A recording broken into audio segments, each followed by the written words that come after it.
హిమాచల్ ప్రదేశ్ ను ఆకస్మిక వరదలు అతలాకుతలం చేశాయి. ఇటీవల సంభవించిన వరదల కారణంగా 63 మంది మరణించగా పదుల సంఖ్యలో పౌరులు గల్లంతైనట్లు అధికారులు వెల్లడించారు. ఇప్పటి వరకు దాదాపు 400 కోట్ల రూపాయల మేర ఆస్తి నష్టం జరిగినట్లు హిమాచల్ ప్రదేశ్ ప్రభుత్వం అంచనా వేసింది. ఇంకా సహాయక చర్యలు అందిస్తున్నామని, వరదల్లో గల్లంతైన వారి కోసం రెస్క్యూ ఆపరేషన్ కొనసాగుతోందని అధికారులు తెలిపారు.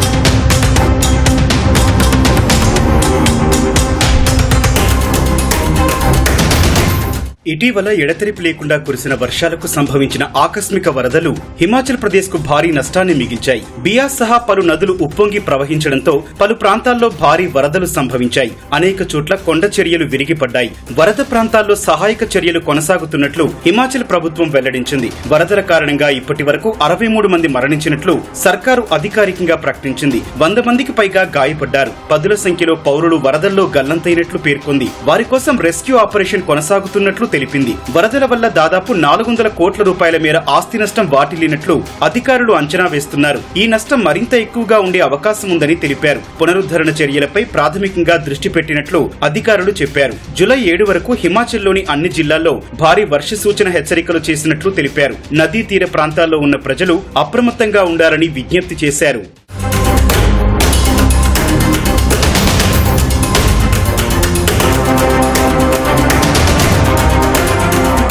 బిలాస్పూర్, హమీర్పూర్, కిన్నౌర్, కుల్లు, సిర్మౌర్, సిమ్లా, సోలాన్, మండీ జిల్లాల్లో ప్రకృతి విలయ తాండవం సృష్టించింది. హిమాచల్ ప్రదేశ్ వ్యాప్తంగా వందల సంఖ్యలో ఇళ్లు కూలిపోగా 14 వంతెనలు ధ్వంసమయ్యాయి. అనేక జిల్లాల్లో జనజీవనం స్తంభించిపోయింది. 300కి పైగా పశు సంపద మృత్యువాత పడింది. రాష్ట్ర వ్యాప్తంగా 250 రోడ్లు నాశనమవ్వగా 500 ట్రాన్స్ఫార్మర్లు దెబ్బతిన్నాయి. దీంతో వేలాది మంది ప్రజలు చీకట్లో గడుపుతున్నారు. ఎడతెగని వర్షాలతో ప్రధానంగా మండీ జిల్లా చిగురుటాకులా వణికిపోయింది. ఒక్క మండీ జిల్లాలోనే దాదాపు 17 మంది మరణించినట్లు అధికారులు తెలిపారు. ఈ ఒక్క జిల్లాలోనే 40 మందికి పైగా గల్లంతైనట్లు తెలుస్తోంది.